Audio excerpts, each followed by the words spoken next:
شروع اللہ کے نام سے جو بڑا مہربان نہایت رحم والا ہے۔ اس کتاب کا اتارا جانا خدائے غالب اور حکمت والے کی طرف سے ہے۔ اے پیغمبر صلی اللہ علیہ وآلہ وسلم، ہم نے یہ کتاب تمہاری طرف سچائی کے ساتھ نازل کی ہے، تو خدا کی عبادت کرو، یعنی اس کی عبادت کو شرک سے خالص کر کے۔ دیکھو، خالص عبادت خدا ہی کے لیے زیبا ہے، اور جن لوگوں نے اس کے سوا اور دوست بنائے ہیں وہ کہتے ہیں کہ ہم ان کو اس لیے پوچھتے ہیں کہ ہم کو خدا کا مقرب بنا دیں، تو جن باتوں میں اختلاف کرتے ہیں خدا ان میں ان کا فیصلہ کر دے گا۔ بے شک خدا اس شخص کو جو جھوٹا ناشکرا ہے ہدایت نہیں دیتا۔ اگر خدا کسی کو اپنا بیٹا بنانا چاہتا تو اپنی مخلوق میں سے جس کو چاہتا انتخاب کر لیتا، وہ پاک ہے، وہی تو خدا یکتا اور غالب ہے۔ اسی نے آسمانوں اور زمین کو تدبیر کے ساتھ پیدا کیا ہے، اور وہی رات کو دن پر لپیٹتا اور دن کو رات پر لپیٹتا ہے، اور اسی نے سورج اور چاند کو بس میں کر رکھا ہے، سب ایک وقت مقرر تک چلتے رہیں گے۔ دیکھو، وہی غالب اور بخشنے والا ہے۔ اسی نے تم کو ایک شخص سے پیدا کیا، پھر اس سے اس کا جوڑا بنایا، اور اسی نے تمہارے لیے 4 پایوں میں سے 8 جوڑے بنائے۔ وہی تم کو تمہاری ماؤں کے پیٹ میں پہلے ایک طرح پھر دوسری طرح 3 اندھیروں میں بناتا ہے۔ یہی خدا تمہارا پروردگار ہے، اسی کی بادشاہی ہے، اس کے سوا کوئی معبود نہیں، پھر تم کہاں پھرے جاتے ہو؟ اگر ناشکری کرو گے تو خدا تم سے بے پرواہ ہے، اور وہ اپنے بندوں کے لیے ناشکری پسند نہیں کرتا، اور اگر شکر کرو گے تو وہ اس کو تمہارے لیے پسند کرے گا، اور کوئی اٹھانے والا دوسرے کا بوجھ نہیں اٹھائے گا۔ پھر تم کو اپنے پروردگار کی طرف لوٹنا ہے، پھر جو کچھ تم کرتے رہے وہ تم کو بتائے گا، وہ تو دلوں کی پوشیدہ باتوں تک سے آگاہ ہے۔ اور جب انسان کو تکلیف پہنچتی ہے تو اپنے پروردگار کو پکارتا اور اس کی طرف دل سے رجوع کرتا ہے۔ پھر جب وہ اس کو اپنی طرف سے کوئی نعمت دیتا ہے تو جس کام کے لیے پہلے اس کو پکارتا ہے اسے بھول جاتا ہے، اور خدا کا شریک بنانے لگتا ہے تاکہ لوگوں کو اس کے رستے سے گمراہ کرے۔ کہہ دو کہ اے کافر نعمت، اپنی ناشکری سے تھوڑا سا فائدہ اٹھا لے، پھر تو دوزخیوں میں ہوگا۔ بھلا مشرک اچھا ہے یا وہ جو رات کے وقتوں میں زمین پر پیشانی رکھ کر اور کھڑے ہو کر عبادت کرتا اور آخرت سے ڈرتا اور اپنے پروردگار کی رحمت کی امید رکھتا ہے؟ کہو بھلا جو لوگ علم رکھتے ہیں اور جو نہیں رکھتے دونوں برابر ہو سکتے ہیں؟ اور نصیحت تو وہی پکڑتے ہیں جو عقل مند ہیں۔ کہہ دو کہ اے میرے بندو جو ایمان لائے ہو، اپنے پروردگار سے ڈرو۔ جنہوں نے اس دنیا میں نیکی کی ان کے لیے بھلائی ہے، اور خدا کی زمین کشادہ ہے۔ جو صبر کرنے والے ہیں ان کو بے شمار ثواب ملے گا۔ کہہ دو کہ مجھ سے ارشاد ہوا ہے کہ خدا کی عبادت کو خالص کر کے اس کی بندگی کروں، اور یہ بھی ارشاد ہوا ہے کہ میں سب سے اول مسلمان بنوں۔ کہہ دو کہ اگر میں اپنے پروردگار کا حکم نہ مانوں تو مجھے بڑے دن کے عذاب سے ڈر لگتا ہے۔ کہہ دو کہ میں اپنے دین کو شرک سے خالص کر کے اس کی عبادت کرتا ہوں، تو تم اس کے سوا جس کی چاہو پرستش کرو۔ کہہ دو کہ نقصان اٹھانے والے وہی لوگ ہیں جنہوں نے قیامت کے دن اپنے آپ کو اور اپنے گھر والوں کو نقصان میں ڈالا۔ دیکھو، یہی صریح نقصان ہے۔ ان کے اوپر تو آگ کے سائبان ہوں گے اور نیچے اس کے فرش ہوں گے۔ یہ وہ عذاب ہے جس سے خدا اپنے بندوں کو ڈراتا ہے۔ تو اے میرے بندو، مجھ سے ڈرتے رہو، اور جنہوں نے اس سے اجتناب کیا کہ بتوں کو پوجیں اور خدا کی طرف رجوع کیا، ان کے لیے بشارت ہے۔ تو میرے بندوں کو بشارت سنا دو۔ جو بات کو سنتے اور اچھی باتوں کی پیروی کرتے ہیں، یہی وہ لوگ ہیں جن کو خدا نے ہدایت دی، اور یہی عقل والے ہیں۔ بھلا جس شخص پر عذاب کا حکم صادر ہو چکا، تو کیا تم ایسے دوزخی کو مخلصی دے سکو گے؟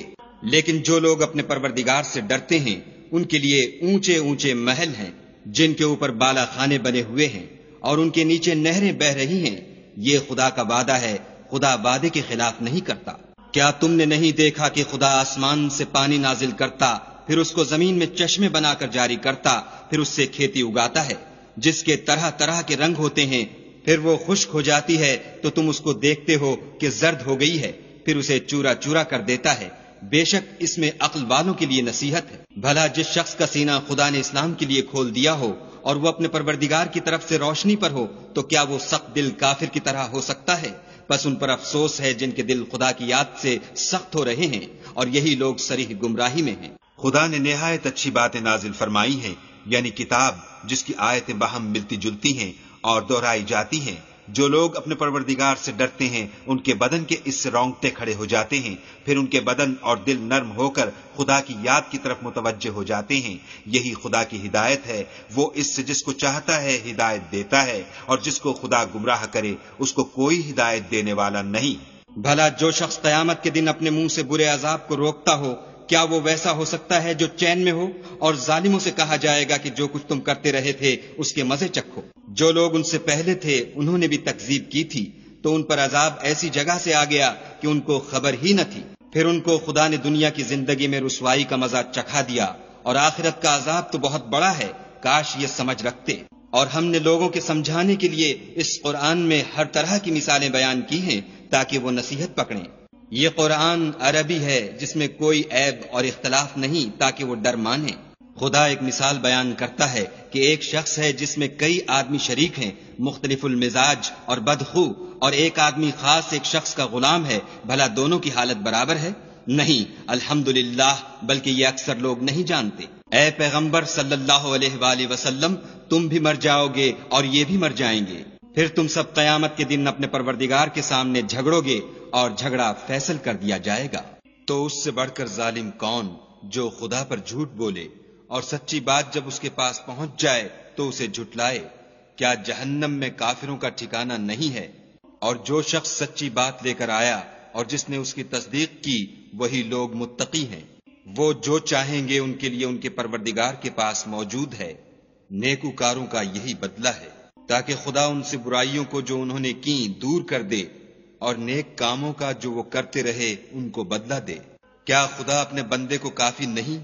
اور یہ تم کو ان لوگوں سے جو اس کے سوا ہیں یعنی غیر خدا سے ڈراتے ہیں، اور جس کو خدا گمراہ کرے اسے کوئی ہدایت دینے والا نہیں، اور جس کو خدا ہدایت دے اس کو کوئی گمراہ کرنے والا نہیں۔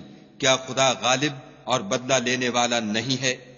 اور اگر تم ان سے پوچھو کہ آسمانوں اور زمین کو کس نے پیدا کیا، تو کہہ دیں گے کہ خدا نے۔ کہو کہ بھلا دیکھو تو جن کو تم خدا کے سوا پکارتے ہو، اگر خدا مجھ کو کوئی تکلیف پہنچانی چاہے تو کیا وہ اس تکلیف کو دور کر سکتے ہیں؟ یا اگر مجھ پر مہربانی کرنا چاہے تو وہ اس کی مہربانی کو روک سکتے ہیں؟ کہہ دو کہ مجھے خدا ہی کافی ہے، بھروسہ رکھنے والے اسی پر بھروسہ رکھتے ہیں۔ کہہ دو کہ اے قوم، تم اپنی جگہ عمل کیے جاؤ، میں اپنی جگہ عمل کیے جاتا ہوں، ان قریب تم کو معلوم ہو جائے گا کہ کس پر عذاب آتا ہے جو اسے رسوا کرے گا، اور کس پر ہمیشہ کا عذاب نازل ہوتا ہے۔ ہم نے تم پر کتاب لوگوں کی ہدایت کے لیے سچائی کے ساتھ نازل کی ہے، تو جو شخص ہدایت پاتا ہے تو اپنے بھلے کے لیے، اور جو گمراہ ہوتا ہے تو گمراہی سے اپنا ہی نقصان کرتا ہے۔ اور اے پیغمبر صلی اللہ علیہ وآلہ وسلم، تم ان کے ذمہ دار نہیں ہو۔ خدا لوگوں کے مرنے کے وقت ان کی روحیں قبض کر لیتا ہے، اور جو مرے نہیں ان کی روحیں سوتے میں قبض کر لیتا ہے، پھر جن پر موت کا حکم کر چکتا ہے ان کو روک رکھتا ہے، اور باقی روحوں کو ایک وقت مقرر تک کے لیے چھوڑ دیتا ہے۔ جو لوگ فکر کرتے ہیں ان کے لیے اس میں نشانیاں ہیں۔ کیا انہوں نے خدا کے سوا اور سفارشی بنا لیے ہیں؟ کہو کہ خواہ وہ کسی چیز کا بھی اختیار نہ رکھتے ہوں اور نہ کچھ سمجھتے ہی ہوں۔ کہہ دو کہ سفارش تو سب خدا ہی کے اختیار میں ہے، اسی کے لیے آسمانوں اور زمین کی بادشاہت ہے، پھر تم اسی کی طرف لوٹ کر جاؤ گے۔ اور جب تنہا خدا کا ذکر کیا جاتا ہے تو جو لوگ آخرت پر ایمان نہیں رکھتے ان کے دل منقبض ہو جاتے ہیں، اور جب اس کے سوا اوروں کا ذکر کیا جاتا ہے تو خوش ہو جاتے ہیں۔ کہو کہ اے خدا، اے آسمانوں اور زمین کے پیدا کرنے والے اور پوشیدہ اور ظاہر کے جاننے والے، تو ہی اپنے بندوں میں ان باتوں کا جن میں وہ اختلاف کرتے رہے ہیں فیصلہ کرے گا۔ اور اگر ظالموں کے پاس وہ سب مال و متاع ہو جو زمین میں ہے اور اس کے ساتھ اسی قدر اور ہو، تو قیامت کے روز برے عذاب سے مخلصی پانے کے بدلے میں دے دیں، اور ان پر خدا کی طرف سے وہ امر ظاہر ہو جائے گا جس کا ان کو خیال بھی نہ تھا، اور ان کے اعمال کی برائیاں ان پر ظاہر ہو جائیں گی، اور جس عذاب کی وہ ہنسی اڑاتے تھے وہ ان کو آ گھیرے گا۔ جب انسان کو تکلیف پہنچتی ہے تو ہمیں پکارنے لگتا ہے، پھر جب ہم اس کو اپنی طرف سے نعمت بخشتے ہیں تو کہتا ہے کہ یہ تو مجھے میرے علم و دانش کے سبب ملی ہے۔ نہیں، بلکہ وہ آزمائش ہے، مگر ان میں سے اکثر نہیں جانتے۔ جو لوگ ان میں سے پہلے تھے وہ بھی یہی کہا کرتے تھے، تو جو کچھ وہ کیا کرتے تھے ان کے کچھ کام بھی نہ آیا، ان پر ان کے اعمال کے وبال پڑ گئے، اور جو لوگ ان میں سے ظلم کرتے رہے ہیں ان پر ان کے عملوں کے وبال ان قریب پڑیں گے، اور وہ خدا کو عاجز نہیں کر سکتے۔ کیا ان کو معلوم نہیں کہ خدا ہی جس کے لیے چاہتا ہے رزق کو فراخ کر دیتا ہے اور جس کے لیے چاہتا ہے تنگ کر دیتا ہے؟ جو لوگ ایمان لاتے ہیں ان کے لیے اس میں بہت سی نشانیاں ہیں۔ اے پیغمبر صلی اللہ علیہ وآلہ وسلم، میری طرف سے لوگوں کو کہہ دو کہ اے میرے بندو، جنہوں نے اپنی جانوں پر زیادتی کی ہے، خدا کی رحمت سے نا امید نہ ہونا، خدا تو سب گناہوں کو بخش دیتا ہے اور وہ تو بخشنے والا مہربان ہے۔ اور اس سے پہلے کہ تم پر عذاب آ واقع ہو، اپنے پروردگار کی طرف رجوع کرو اور اس کے فرما بردار ہو جاؤ، پھر تم کو مدد نہیں ملے گی۔ اور اس سے پہلے کہ تم پر ناگہاں عذاب آ جائے اور تم کو خبر بھی نہ ہو، اس نہایت اچھی کتاب کی جو تمہارے پروردگار کی طرف سے تم پر نازل ہوئی ہے پیروی کرو، کہ مبادا اس وقت کوئی متنفس کہنے لگے کہ ہائے ہائے، اس تفسیر پر افسوس ہے جو میں نے خدا کے حق میں کی اور میں تو ہنسی ہی کرتا رہا، یا یہ کہنے لگے کہ اگر خدا مجھ کو ہدایت دیتا تو میں بھی پرہیزگاروں میں ہوتا، یا جب عذاب دیکھ لے تو کہنے لگے کہ اگر مجھے پھر ایک دفعہ دنیا میں جانا ہو تو میں نیکوکاروں میں ہو جاؤں۔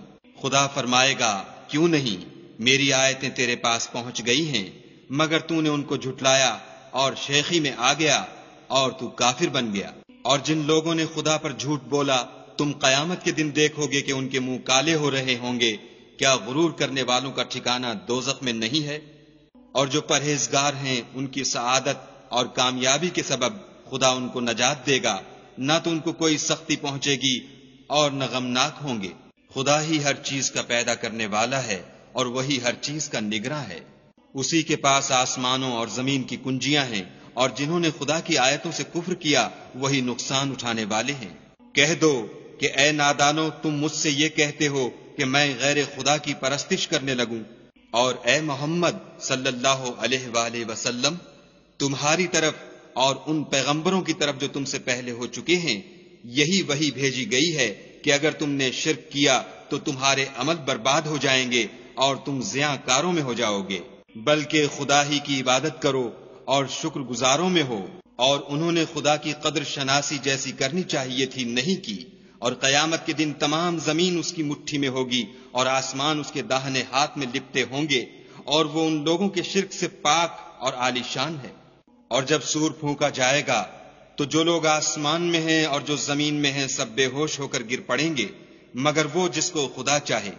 پھر دوسری دفعہ پھونکا جائے گا تو فوراً سب کھڑے ہو کر دیکھنے لگیں گے، اور زمین اپنے پروردگار کے نور سے چمک اٹھے گی اور اعمال کی کتاب کھول کر رکھ دی جائے گی، اور پیغمبر اور گواہ حاضر کیے جائیں گے، اور ان میں انصاف کے ساتھ فیصلہ کیا جائے گا اور بے انصافی نہیں کی جائے گی۔ اور جس شخص نے جو عمل کیا ہوگا اس کو اس کا پورا پورا بدلہ مل جائے گا، اور جو کچھ یہ کرتے ہیں اس کو سب کی خبر ہے۔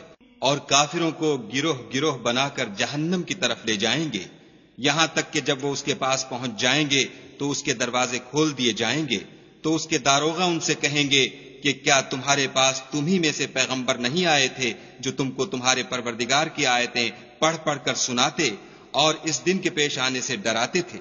کہیں گے کیوں نہیں، لیکن کافروں کے حق میں عذاب کا حکم تحقیق ہو چکا تھا۔ کہا جائے گا کہ دوزخ کے دروازوں میں داخل ہو جاؤ، ہمیشہ اس میں رہو گے، تکبر کرنے والوں کا برا ٹھکانہ ہے۔ اور جو لوگ اپنے پروردگار سے ڈرتے ہیں ان کو گروہ گروہ بنا کر بہشت کی طرف لے جائیں گے، یہاں تک کہ جب اس کے پاس پہنچ جائیں گے اور اس کے دروازے کھول دیے جائیں گے تو اس کے داروغہ ان سے کہیں گے کہ تم پر سلام، تم بہت اچھے رہے، اب اس میں ہمیشہ کے لیے داخل ہو جاؤ۔ وہ کہیں گے کہ خدا کا شکر ہے جس نے اپنے وعدے کو ہم سے سچا کر دیا اور ہم کو اس زمین کا وارث بنا دیا، ہم بہشت میں جس مکان میں چاہیں رہیں، تو اچھے عمل کرنے والوں کا بدلہ بھی کیسا خوب ہے۔ تم فرشتوں کو دیکھو گے کہ عرش کے گرد گھیرا باندھے ہوئے ہیں اور اپنے پروردگار کی تعریف کے ساتھ تسبیح کر رہے ہیں، اور ان میں انصاف کے ساتھ فیصلہ کیا جائے گا اور کہا جائے گا کہ ہر طرح کی تعریف خدا ہی کو سزاوار ہے جو سارے جہان کا مالک ہے۔